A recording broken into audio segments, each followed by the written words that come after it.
No livro de Apocalipse, capítulo 3.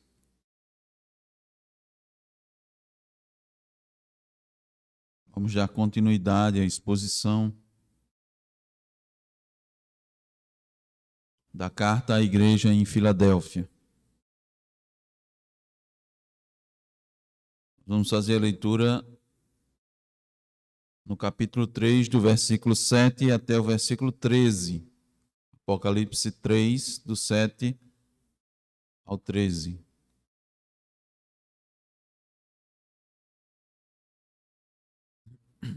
Diz a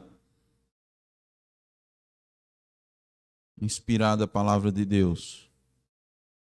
Ao anjo da igreja em Filadélfia escreve: Estas coisas diz o santo, o verdadeiro, aquele que tem a chave de Davi, que abre e ninguém fechará, e que fecha e ninguém abrirá. Conheço as tuas obras. Eis que tenho posto diante de ti uma porta aberta, a qual ninguém pode fechar. Que tens pouca força, entretanto guardaste a minha palavra e não negaste o meu nome. Eis que farei que alguns dos que são da sinagoga de Satanás, desses que a si mesmos se declaram judeus e não são, mas mentem, eis que os farei vir e prostrar-se aos teus pés e conhecer que eu te amei.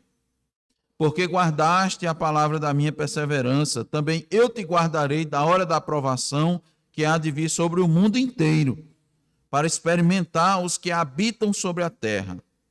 Venho sem demora. Conserva o que tens, para que ninguém tome a tua coroa. Ao vencedor, falo-ei coluna no santuário do meu Deus, e daí jamais sairá. Gravarei também sobre ele o nome do meu Deus, o nome da cidade do meu Deus, a nova Jerusalém que desce do céu, vinda da parte do meu Deus, e o meu novo nome. Quem tem ouvidos, ouça o que o Espírito diz às igrejas. Amém. Oremos, irmãos.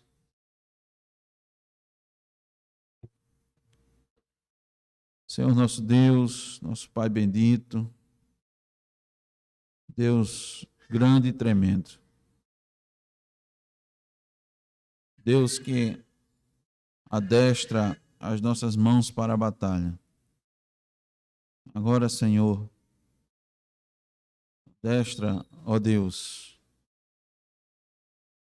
nosso falar, o nosso pensamento, para, Senhor, falar de Ti, falar, ó Deus, do Teu Filho, da mensagem, ó Deus, de fidelidade, a recompensa, Senhor, que Tu tens por meio de Cristo Jesus para aqueles que se mantêm fiéis, que lutam, ó Deus, as Tuas batalhas, as Tuas lutas, que deixam para trás a sua vida, abandonam, ó Deus, a sua vida, não tem como preciosa a sua vida. Nos ajuda, Senhor, a expor com fidelidade, para que, Senhor, teu povo, os teus filhos, eles se constranjam e se animem a viver vida santa, vida de devoção, vida de piedade, porque tu galardoas, ó Deus, tu premias na tua bondade aqueles que se mantêm fiéis. Sabemos que isso é graça da tua parte. Não é mérito, Senhor, da nossa parte, é graça. Porque além, ó Deus, de tu salvar, redimir, capacitar, instruir, mover para fazer o bem, por meio do teu Espírito, nos dá força, nos dá direção, nos preservar, tu ainda, ó Deus, recompensas. Ó Senhor, nos ajuda, por meio, Senhor, desse reconhecimento do teu favor, da tua misericórdia, da tua benignidade para conosco. Nos ajuda a viver, Senhor, para o teu reino. Nos ajuda a expor agora, Senhor, com fidelidade essas verdades. E concede ouvidos, ó Deus, aos ouvintes. No nome de Jesus. Amém. A fidelidade recompensada, irmãos, é o título do sermão. O título que nós demos a esse sermão. Esses sermões, uma série de sermões. Esse é o segundo sermão que preparamos. Estamos dissecando essa carta. Essa carta que foi escrita à igreja da Filadélfia, uma das 7 igrejas do Apocalipse, onde Cristo fala diretamente à igreja. Ele fala numa linguagem compreensível, inteligível ao seu povo. Aqueles irmãos estavam em Filadélfia, uma cidade que foi fundada há aproximadamente 140 anos antes de Cristo. Contam os historiadores, registram que ela foi fundada por Átalo II. E seu sobrenome era Filadélfo. E por amor ao seu irmão, que se chamava Eumenes, ele chamou a cidade de Filadélfia, porque essa palavra significa amor fraterno, amor entre irmãos. Essa cidade ficava às margens de uma rodovia muito trafegada. A Filadélfia era considerada um portal pela sua localização. Então, a indústria, o comércio, o idioma grego, a cultura grega se difundiram da Grécia e da Macedônia para a Ásia Menor e para a Síria, e passava ali por essa cidade. E com todas essas características, e sabendo onde a igreja estava localizada, Cristo utilizou essas figuras para falar à igreja, porque ele conhece bem as igrejas. Ele tem o domínio sobre as igrejas, ele anda no meio da igreja, ele conhece profundamente cada membro da igreja e ele fala diretamente aos corações, às mentes dos destinatários da sua carta, dos destinatários da sua palavra. Então ele fala de modo compreensível, significativo, fala de modo claro. Então ele está utilizando aqui de características da própria igreja, do local onde ela se encontra, está se utilizando das características sociais, políticas, econômicas e religiosas de toda aquela região para falar aos irmãos daquela igreja, irmãos fiéis, que Cristo incentiva para que eles continuem fiéis, santos e verdadeiros. E, ao mesmo tempo, ele promete recompensá-los pela sua fidelidade. E nós vimos, irmãos, no primeiro sermão, de que maneira Cristo ia recompensá-los. Em primeiro lugar, Cristo lhes deu oportunidade para serem frutíferos. Cristo disse: eu vou abrir a porta para que vocês vivam o evangelho de modo a conquistar muitas almas para o reino. Aqueles irmãos, eles sabiam muito bem o que significa frutificar.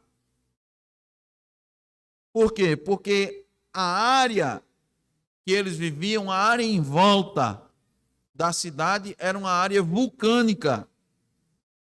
E nós estudamos em geografia, irmãos, que as cinzas vulcânicas, elas tornam o solo extremamente fértil.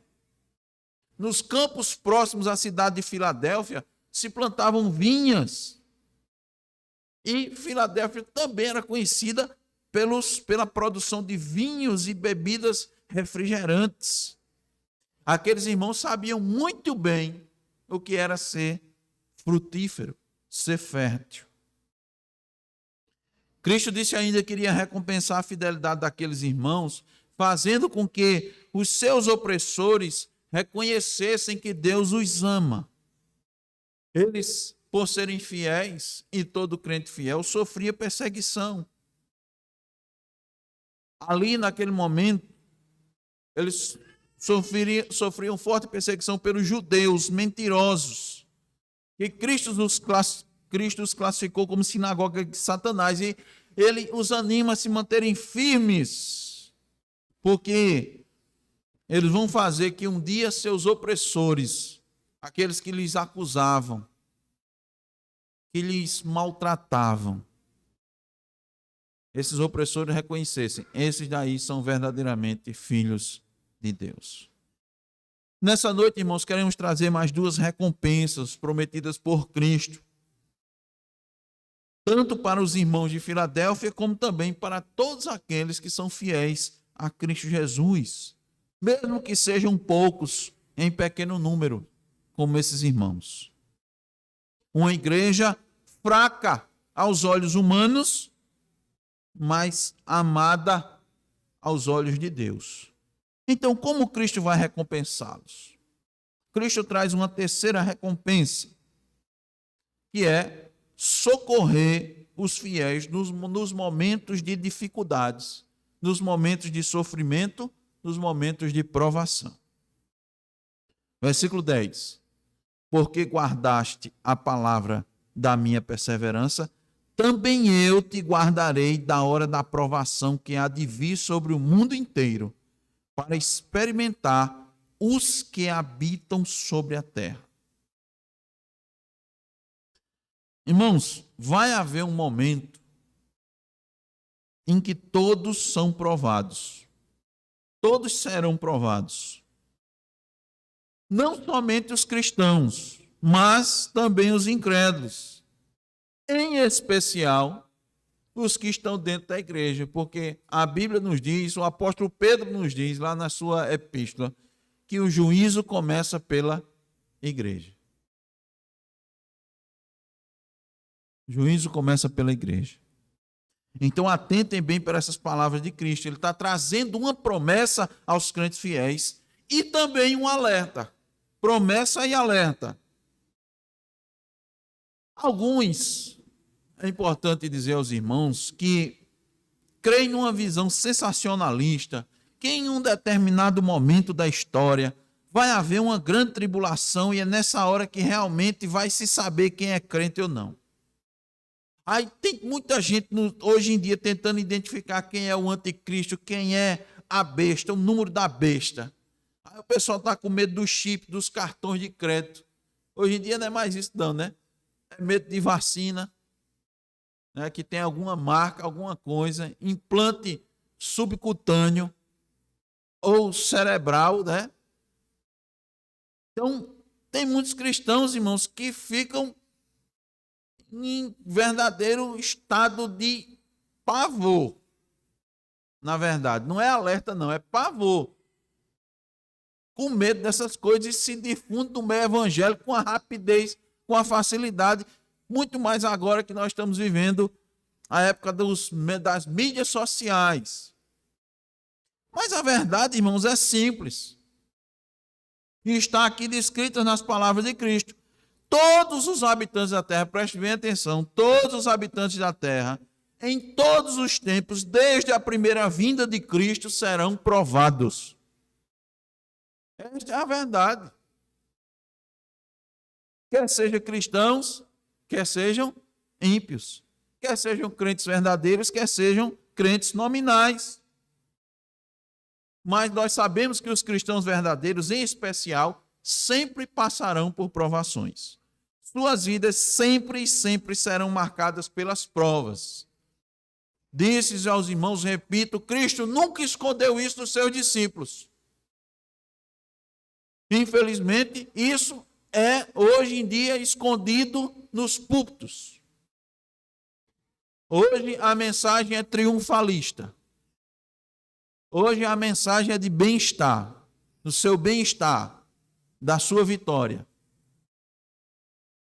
do seu crescimento, da sua exaltação, da sua autoestima.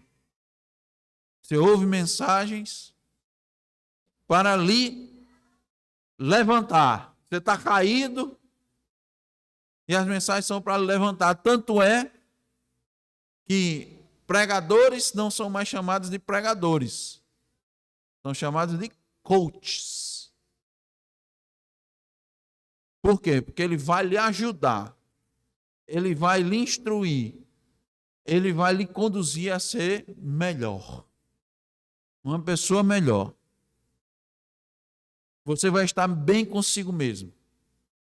Você vai estar com sua autoestima lá em cima. Para você viver melhor. E Cristo fica onde? E o reino de Deus fica onde? É você.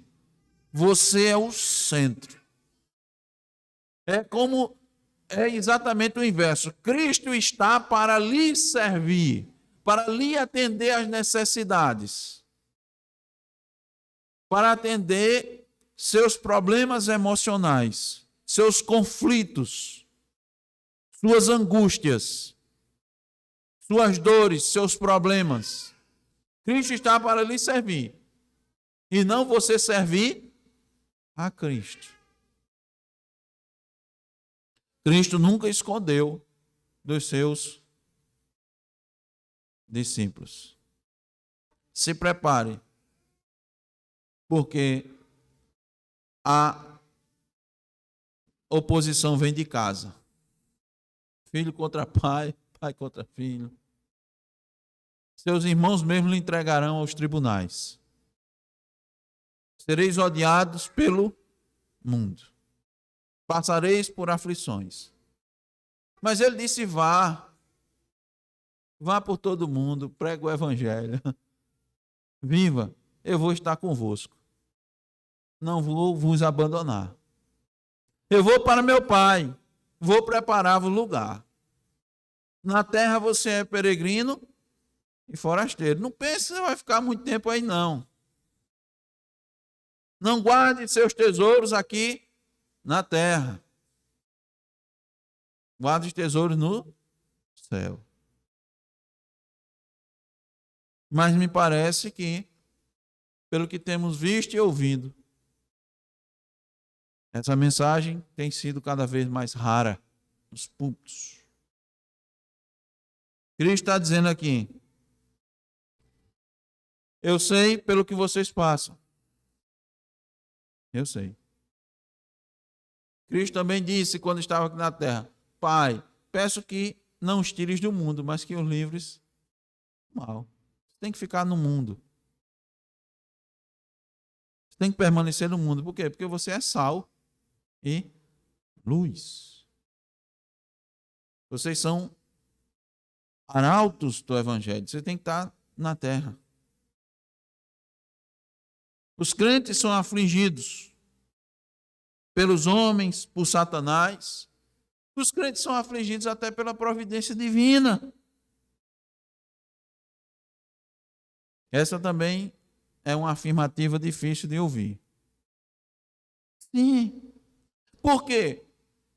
Porque a grande diferença é que as aflições têm objetivos diferentes quando se trata de crentes e descrentes. As aflições para os descrentes são castigo pela sua incredulidade, e para os cristãos são para aperfeiçoamento, para provar, para aperfeiçoar a fé, fortalecer a fé, você crescer na fé, você glorificar a Deus em meio às dificuldades. Então aqui ele promete guardar e preservar os que perseveram na fé e guardam a palavra.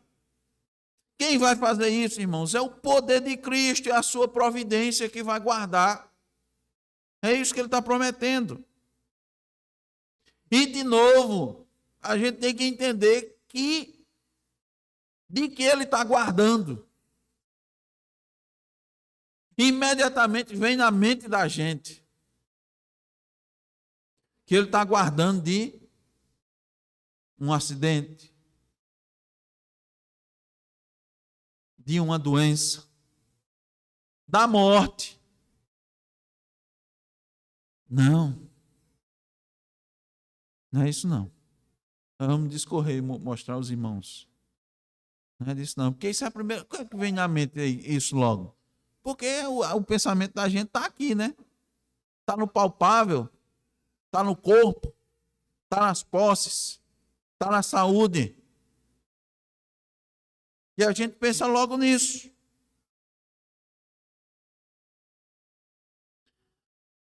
Nós precisamos entender da nossa necessidade de depender completamente de Cristo. E essa dependência vai ser recompensada. E essa dependência em todas as circunstâncias. Então pode ter certeza, irmãos, que a providência de Deus nos aflige. Mas essa mesma providência nos socorre. Aquele que faz a ferida é o mesmo que sara. Deixa eu lembrar de novo aos irmãos, o salmista quando disse: foi-me bom ter sido afligido.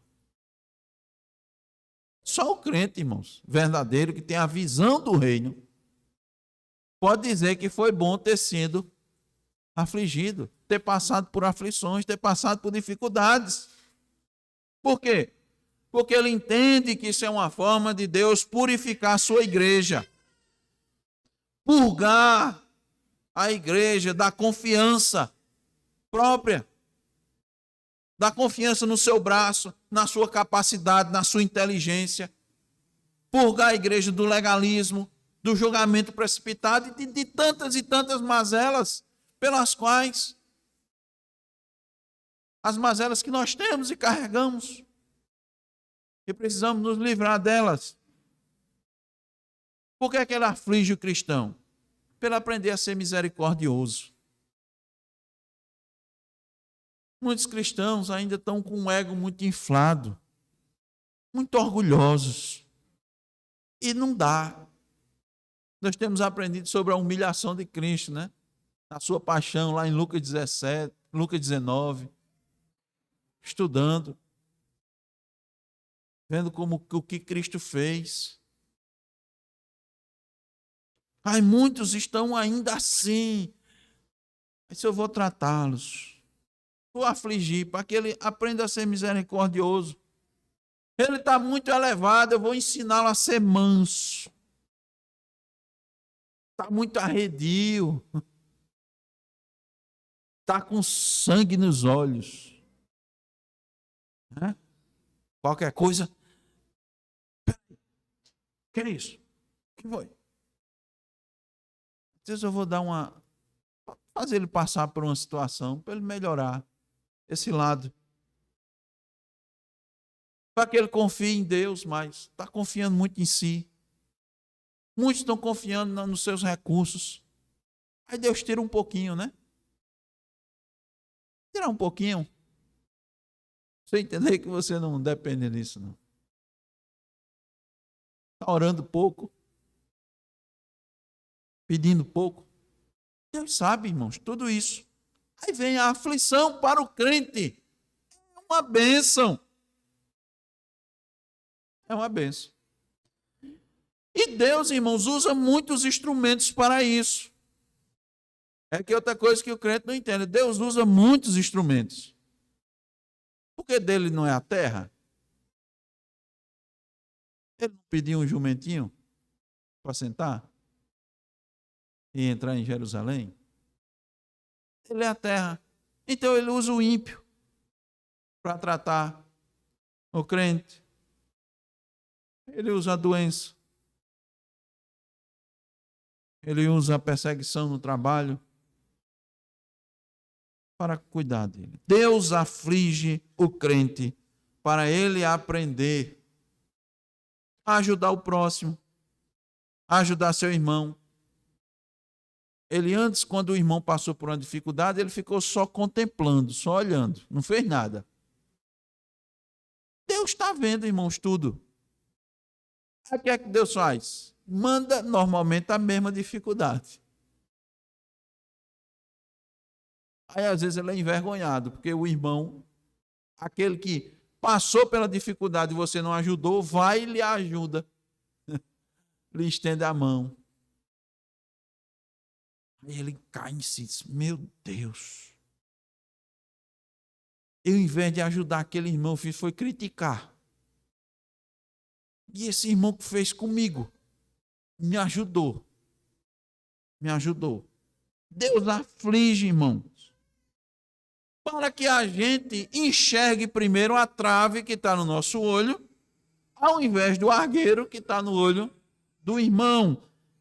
Entretanto, irmãos, a promessa é que nessas provas o crente fiel sempre vai ser guardado.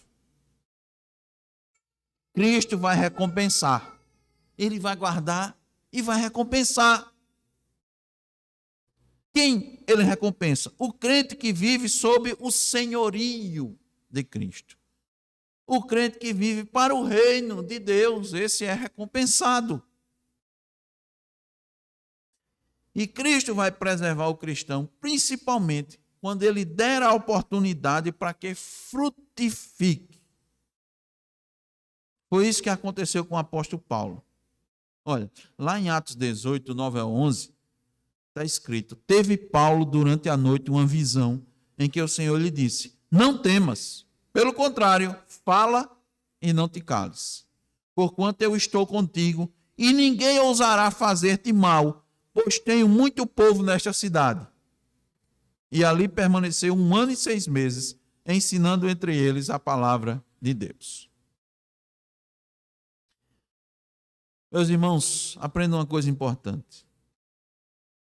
Deus permite até que Satanás prove e tente o cristão. Mas ele, ao mesmo tempo, está à disposição do cristão para lhe fortalecer a fé, para que ele não sucumba, para que ele não negue a fé. Por isso que a gente permanece. Não é pela nossa força, não é pela nossa capacidade. É porque ele prometeu fazer isso. Aí você é sustentado.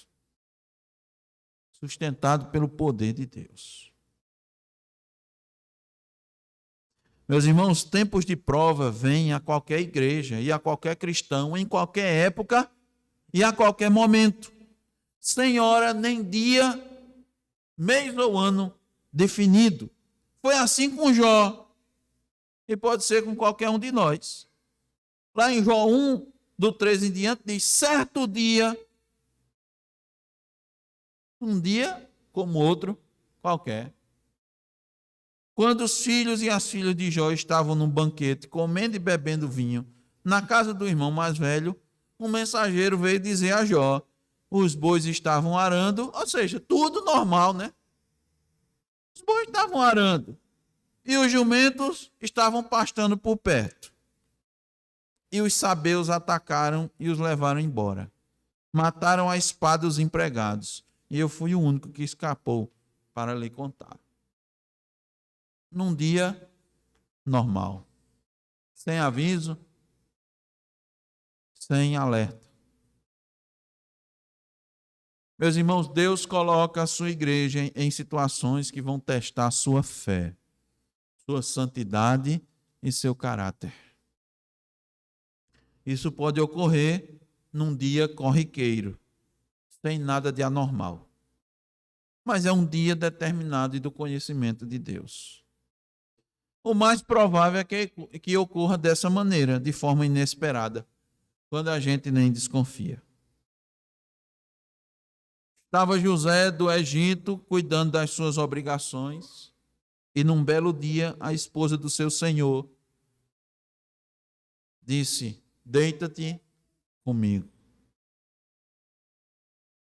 Pode ocorrer com qualquer um de nós, sem necessariamente ser no adultério. Pode ser no trabalho, mas não ser um adultério. Pode ser uma proposta de mentira, de furto, de ser conivente com a falcatrua, que ponha em risco o seu emprego, caso você haja conforme a Escritura. Se você não agir, está tranquilo, viu? Morre aqui. Ultimamente, eu escutei muito uma frase que diz que o que acontece em tal lugar, morre em tal lugar. É assim. Pode ser na escola, com a tentação de pegar o gabarito das provas, de filar, de mentir, de namorar ou ficar com aquele colega ou com aquela coleguinha bonita, gentil e popular e desejada por todos. Pode ser no seu lar, ao faltar com a verdade ao seu esposo e à sua esposa. Quem sabe amenizando o fato ocorrido para que o filho ou a filha não sofra a punição de vida. Pode ser criando situações para levar o marido ou a esposa a fazer sua vontade, manipulando seus sentimentos, fazendo-se vítima diante de uma situação de culpa. Pode ser a tentação dos filhos de esconder algo dos pais ou mentir para os pais. Deus pode também lhe dar a oportunidade de fazer o bem ou o mal ao seu inimigo para provar o seu coração. Vai estar à sua disposição ali. Deus pode lhe conceder a chance de bendizer ao seu irmão, de reconhecer suas virtudes, para ver se você irá lembrar mais dos seus defeitos e falar mal dele. Deus pode lhe colocar numa situação de dor para provar sua fé e sua fidelidade, para ver se você vai bendizer a Deus na dor ou se você vai murmurar. Cristo pode lhe prostrar numa cama ou prostrar seu filho, sua esposa, seu pai, sua mãe.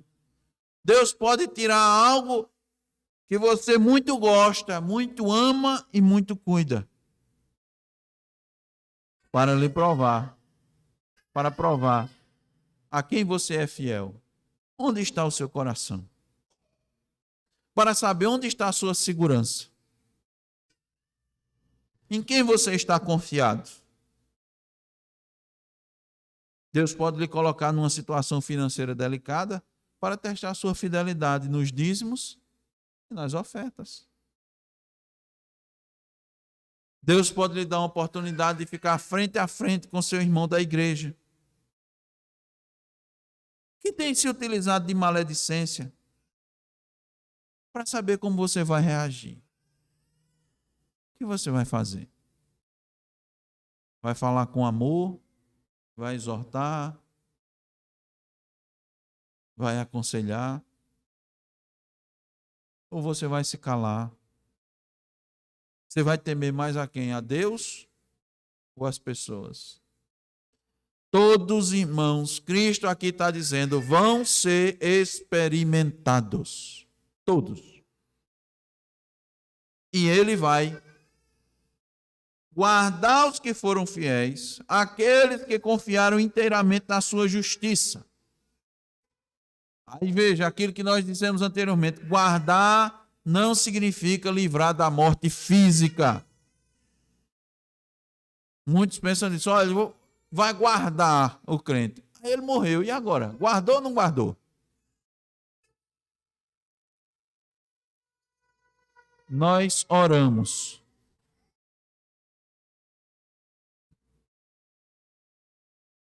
Nós oramos. Nós pedimos a Deus, mas aconteceu um acidente. E aí? Deus falhou em guardar? E os anjos? Que acampam-se ao redor dos que o temem e os livram. Onde está agora o problema, a questão? Alguns atribuem a pessoa, dizem, não, você pode ser que você esteja em algum pecado, né? Atribui um pecado. Outros dizem, não, foi a falta de fé. Você orou, mas não orou com... não era muita fé, era pouca fé. Esse guardar aqui, irmãos, não é isso não. Porque novamente nós lembramos de grandes homens de Deus, grandes instrumentos de Deus, que morreram. E aos olhos humanos, de forma drástica. Foram martirizados. Uns foram torturados. Quantos mártires? Morreram, irmãos, afogados, queimados vivos na fogueira. A palavra de Deus falhou? Não. Porque se guardar, é guardar da coisa principal, da coisa mais importante, que é a alma. Vai guardar e proteger da morte espiritual. Vai preservar. Alguns vão escapar chamuscados, mas vão escapar. É isso. Então é por isso que a gente tem que ter sempre a visão espiritual.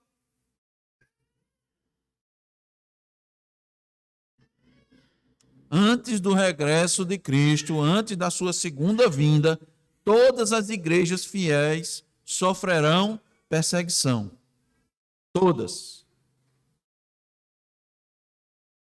Para os cristãos, essa tribulação, além de ser uma ameaça para a sua segurança física, também será um teste da sua fé. Mas a promessa do Senhor é lhes conceder poder para suportar.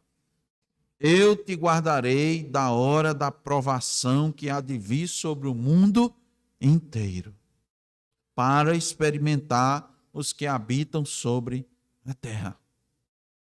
Quantos não foram testados agora na Covid?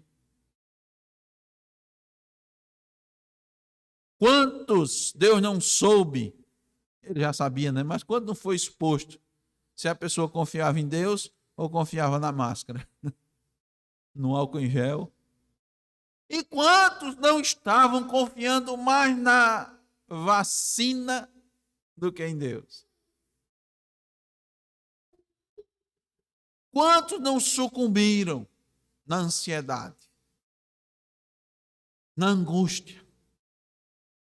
Quantos no medo, no temor, no pavor, estavam dentro de casas, dentro das suas casas, apavorados? Eu disse, olha aí a prova. Em quem estamos confiados? Novamente quer dizer, estou dizendo aos irmãos que não usem máscara, nem álcool em gel, nem deixe de tomar a vacina. Tanto é que tem álcool aí. Mas é nisso que a gente se confia para se proteger? Cristo vai recompensar a fidelidade dos crentes. Nós vimos hoje, socorrendo os fiéis nos momentos de grande sofrimento e provação. Mas também, Deus vai recompensar deixando-os vigilantes e alertas. Deus vai fazer com que a gente fique vigilante e alerta. Olha, você vai ver aqui uma frase e vai dizer, mas não é Deus que deixa a gente alerta, não é a gente que vai ficar alerta. Olha, diz assim, versículo 11, venho sem demora. Ele está fazendo o que? Fique alerta, né? Sem demora. Eu venho logo. Mas não para aí. Conserva o que tens, para que ninguém tome a tua coroa. Isso é uma bênção, irmãos. Eu vou mostrar o motivo. Primeiro a gente precisa lembrar do nosso coração. O que é que a Bíblia diz? Nós não conhecemos. Nós não conhecemos. Salmo 139, o salmista recomenda a gente pedir a Deus que sonde o nosso coração, né? A gente tem que fazer uma revisão, mas nossa revisão não é suficiente. Então Deus tem que sondar. Por que ele tem que sondar? Jeremias 17:10 diz, eu sou o Senhor que sonda o coração e examina a mente. Então ele é quem faz a sondagem adequada. Examina a mente. Para quê? Recompensar cada um de acordo com a sua conduta, de acordo com as suas obras. O coração está sempre dentro de nós pulsando. Mas não é só porque ele está bombeando sangue, é porque ele está pulsando para que a gente faça a vontade dele. A gente atenda os seus reclames.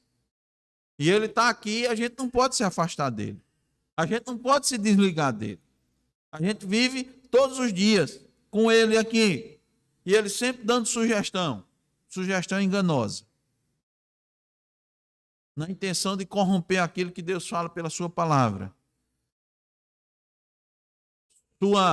Sua inclinação é para desviar o crente da vontade de Deus, induzir ao erro, atentar à sugestão maligna, ouvir a suspeita maligna. O que é que Cristo faz? Pelos meios de graça, nos alerta. Isso é uma bênção. Quando Cristo fala isso para a igreja de Filadélfia, ele está levando os crentes a ficarem alerta. Mas só fica alerta, irmãos, aqueles a quem o Espírito abre os olhos. Senão você ouve essa mensagem, entra no ouvido e sai no outro. Mesmo que nada. Ele está aqui nos despertando dos grandes perigos do coração. Então, quando ouvirmos essa exortação, quando eles ao ouvidos a sua voz, não endureça o coração. Por isso, nas mensagens, Cristo dizia: quem tem ouvidos para ouvir, ouça. E quem é que dá ouvidos para ouvir? E quem é que dá olhos para ver? E quem é que dá coração para receber? É Deus, é graça. Quando ouvir os alertas, não desconsidere. Não tenha como algo sem importância. Muitos cristãos caem em pecado. Sabe por quê? Porque eles se acostumam com os alertas da Escritura. Isso é um problema sério. Isso é uma tendência do ser humano, se acostumar. Tem muitos cristãos que pensam que já ouviram muitas vezes, muitos sermões, muitos estudos, e graças a Deus porque tem ouvido sermões de alerta, eles vão estar automaticamente prontos e preparados. Mas não é assim. Não é ligando o piloto automático. Porque a vida é cheia de perigos e armadilhas. E elas são diversas. E elas ocorrem de muitas maneiras. Somente estando verdadeiramente alerta e vigilante, você não vai perder aquilo que Deus dá. Quando você conserva para que ninguém tome, você não vai perder aquilo que Deus lhe dá. Aqui, irmãos, não é. Veja bem, nós estamos falando de recompensa, de bênçãos, não está falando de salvação. Isso é um grande problema do entendimento das Escrituras. Só vou abrir aqui um parênteses que tem tudo a ver com isso aqui. A Escritura, irmão, na Escritura de Gênesis e Apocalipse, nunca afirmou que se perde a salvação. As pessoas interpretam isso, mas não, ela está garantida. Agora, você perde bênção? Perde.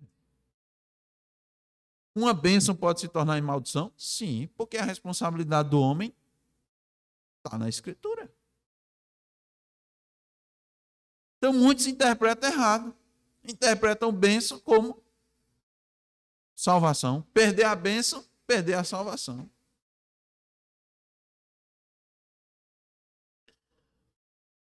Fecho parênteses. Somente exercitando a diligência, o cuidado e a vigilância constantes, nós vamos ficar firmes. Por quê? É aquela questão, irmão, se vacilar, a gente cai. Vai ser reprovado no teste. E essa reprovação, muitas vezes, traz desonra a Deus. Macula o nome de Cristo. Traz vergonha ao Evangelho. Macula a igreja. E nós sabemos, irmãos, que as conquistas na vida cristã só vêm por meio de lutas. E muitas lutas. Mas para perdermos o que foi conquistado é fácil. Por isso que diz que tem. Fica atento para que você não perca. Para que alguém não tome. Se você tiver alguma coisa valiosa, eu pergunto, você não tem que ter cuidado, não? Uma coisa valiosa não é cobiçada? É cobiçada. É desejada. Irmãos, a gente luta para ter uma vida santa, piedosa. Mas o inimigo, ele está olhando isso e sabe que é precioso. E ele vai usar muitos elementos para tomar isso, para macular sua santidade. Entendeu? Para macular. Certa feita, uma pessoa disse claramente de um cristão. Ele disse assim, não é possível, fulano não pode ser desse jeito. Não é assim? Disse, não, tem alguma coisa errada. Não é assim não, tem alguma coisa por trás. E ficou insistindo nisso, não pode ser desse jeito, não pode ser assim. Chama a atenção, né? E as pessoas querem procurar. E muitos irmãos vão fazer de tudo para dizer, ele não vai ficar com essa fama muito tempo, não. Eu vou preparar uma para ele. Ele vai cair. Tem muitos de olho para tomar a coroa. O ornamento com o qual Cristo ornamenta os seus filhos, a santidade, a piedade.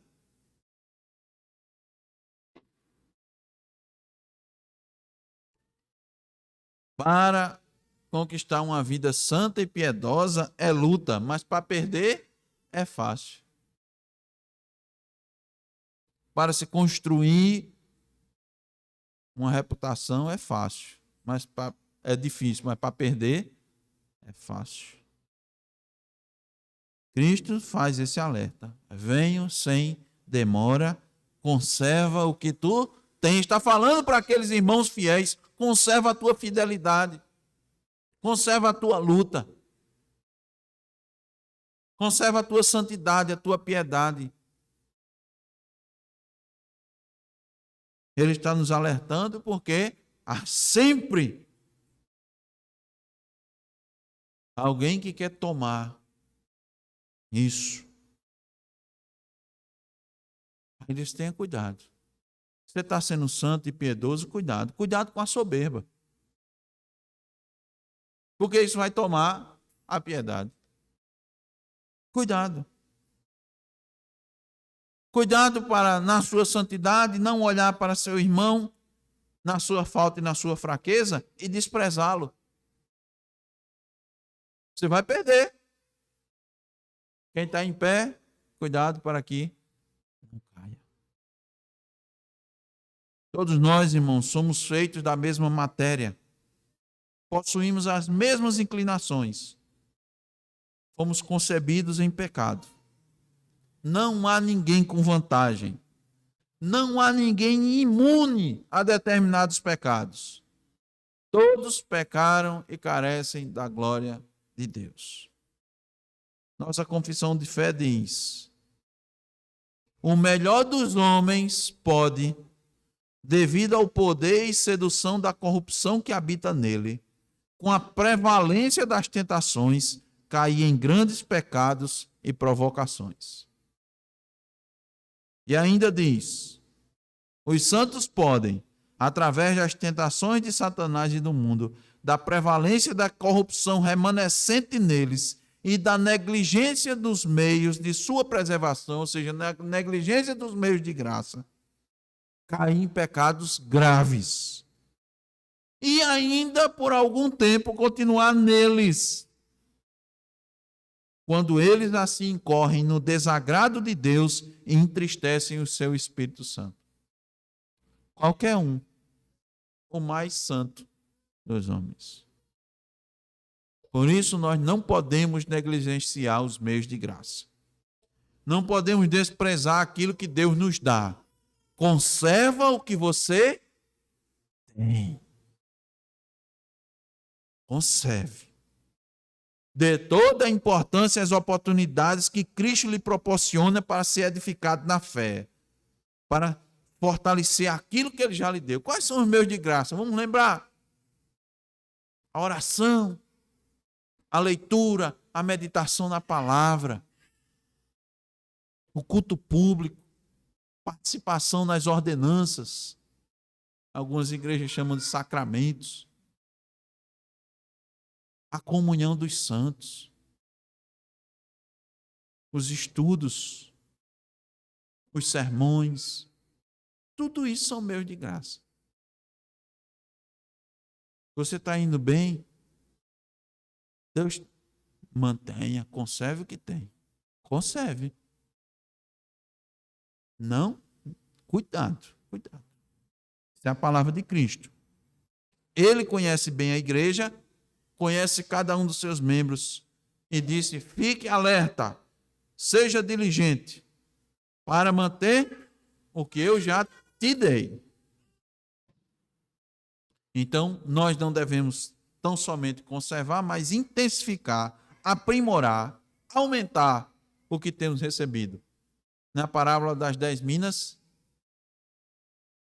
Deus deu uma mina para cada um dos seus servos e um devolveu 10, outro devolveu 5. Servo bom. Servo bom. É para a gente pensar. O que Deus tem nos dado, nós temos multiplicado.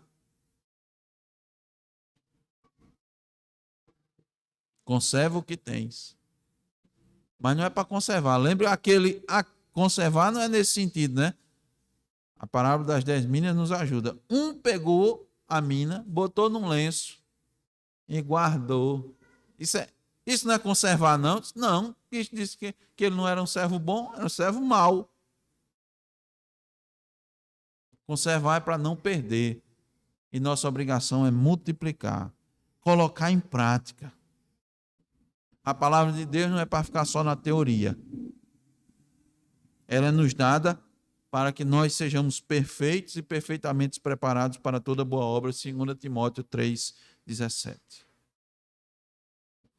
Deus nos está ensinando, vamos colocar em prática.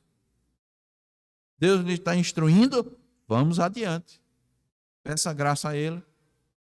Ó Senhor, fui alertado, fui ensinado. Me dá graça para colocar isso em prática. Para eu melhorar, para eu crescer. Conserva o que tu tens. Outro fator importante.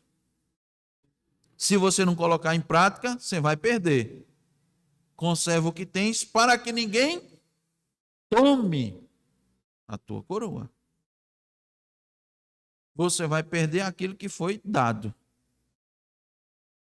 Aí, de novo, nós reforçamos. Isso aqui não significa dizer que você vai perder a sua salvação. Você não vai perder a sua salvação. Se você vacilar, alguém vai tomar a sua salvação, vai ficar com ela, né? Pega a sua salvação, agora é minha, bota a coroa na cabeça. É isso. Não é nesse sentido, irmãos. Vamos conservar essa lealdade, essa fidelidade. Fidelidade ao Senhor até o fim. Ser operoso, frutífero. É isso. Não só um ouvinte profissional, mas um operoso praticante da palavra. Crendo nas promessas, perseverando no Senhor, enfrentando os inimigos, enfrentando seu coração enganoso, passando por aflições, conservando a verdade. Eu conheço crentes, irmãos, que perderam o que Deus lhe deu. Eles não conservaram a sua coroa. Começaram bem ao receber a palavra da verdade. Cresceram no conhecimento de Cristo. Em determinado momento, entretanto, não observaram os alertas que Cristo fez. Perderam. Crentes antes operosos decaíram, foram lá para baixo. Quando a gente olha o passado, que se lembrava disso, mas tão intenso, tão presente. Quando se olha, diz, olha, fulano, ciclano e beltrano vieram para a igreja por intermédio do irmão, da irmã. E agora, como é que está o irmão? Apagado, né? Ficou apagado. Assim, sabe? Está só mantendo a chaminha. Perderam o que tem, não foi? Aquele vigor, aquela... Não tem mais. É assim que nós queremos que aconteça na nossa vida? Não. Cristo está acendendo o sinal amarelo do semáforo da caminhada cristã. Ele acende um sinal amarelo dizendo, tem perigo, aí adiante. Né? O amarelo não é para dizer, atenção, cuidado, atenção, vai ficar vermelho. Muitos olham e ignoram e passam adiante. Acha que dá tempo. O resultado é desastre. E aquilo que Deus lhe deu, eles perdem. Eles perdem. Isso é muito sério, irmãos. Cristo disse, venho sem demora, conserva o que tens. Concluindo, irmãos. Ele prometeu recompensar os crentes que em meio às provações se mantiveram fiéis. É certo, irmãos, as provações não são fáceis. Não são. O teste é duro. A maratona é longa. A porta é estreita e apertado é o caminho que conduz ao céu. Essa é a verdade. Por isso eu quero que você pare um pouco agora e pense. Você tem conseguido identificar as provas que têm surgido na sua vida? Ou será que nada tem acontecido de diferente? Tudo corre absolutamente tranquilo com você. Está no piloto automático. Né? No cruise control. Programou, que aqui a gente não tem, mas tem uns carros, né, que você já programa a rota. Hoje em dia já tem esses carros aí nos países. Você programa a rota, diz um mapinha e senta lá e ele vai. Vai, anda na faixa, freia quando o carro está na frente, freia no semáforo, dá seta, dobra a direita, dobra a esquerda. Você está assim, a sua vida está no piloto automático. Será que você não tem enxergado os alertas de Cristo? Ou para você o semáforo está sempre verde. Você sempre pode seguir em frente. Vai em frente, irmão. Vai em frente, é assim. Não tem ouvido nenhuma exortação. Cristo não tem exortado. Ou você não tem entendido as exortações. Ou as exortações você considera não como exortações, como sugestão. Deus está me dando uma sugestão aqui. Se está sugerindo, né, eu posso fazer ou não. Não é uma sugestão. É assim. Meu irmão, não são apenas nas grandes decisões ou nas grandes questões que o homem é provado. Nas pequenas também. Nas normais do dia a dia. Até uma escolha do que comer, vestir ou adquirir. Nas provas, o intento do nosso coração é revelado. Onde a nossa mente está fixa, ligada, ali também está o nosso coração. Então é bom a gente saber onde está o nosso coração. Porque Deus vai nos provar.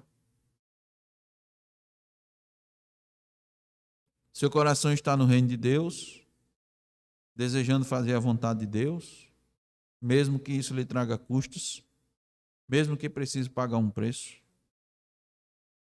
Deus recompensou os irmãos de Filadélfia porque eles pagaram um preço. Eles não ignoraram os alertas de Cristo.